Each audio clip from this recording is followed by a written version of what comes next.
Braces treatment తీసుకున్నప్పుడు మనం తీసుకోవాల్సిన జాగ్రత్తలు. సో క్లిప్ ట్రీట్మెంట్ ప్రధానంగా మనం తీసుకున్నప్పుడు ఏంటంటే, క్లిప్స్ వేయగానే ఫస్ట్ ఎపీరియన్స్ అనేది కొద్దిగా మారినట్టు అనిపిస్తుంది. జనరల్ గా ఏంటంటే ఎలివేటెడ్ గా, అంటే బ్రేసెస్ దానిపైన వైర్ అది రావడం వల్ల కొద్దిగా ఎలివేటెడ్ గా అది ఎపీరియన్స్ అనిపిస్తుంది. అదర్వైజ్ వేరే అంతా నార్మల్ గా ఉంటుంది, ఇబ్బంది ఏం లేదు. ఫస్ట్ కొద్దిగా డిస్కంఫర్ట్, సమ్ టైమ్స్ పెయిన్ అనేది ఉండే అవకాశం ఉంటుంది. ఇది మెయిన్ ఏంటంటే కొత్తగా వైర్ వేసి టైట్ చేయడం వల్ల కొద్దిగా లాగినట్టు అనిపిస్తుంది. కొంతమందిలో పెయిన్ అది అనిపించే అవకాశం ఉంటుంది.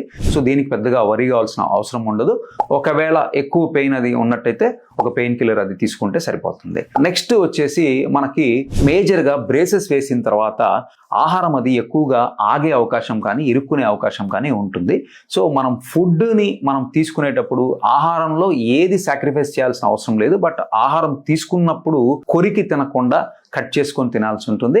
అండ్ ఇమీడియట్ గా నీట్ గా క్లీన్ చేసుకోవాల్సి ఉంటుంది. సరిగ్గా క్లీన్ చేసుకున్నట్లయితే ఫుడ్ ఆగింది అలాగే ఇరుక్కొని పుచ్చులు మళ్ళీ చిగుళ్ళ ప్రాబ్లం అట్లా వచ్చే అవకాశం ఉంటుంది. So frequent cleaning and oral hygiene maintenance అనేది very very important clip treatment చేసుకుంటున్న పేషెంట్స్ లో.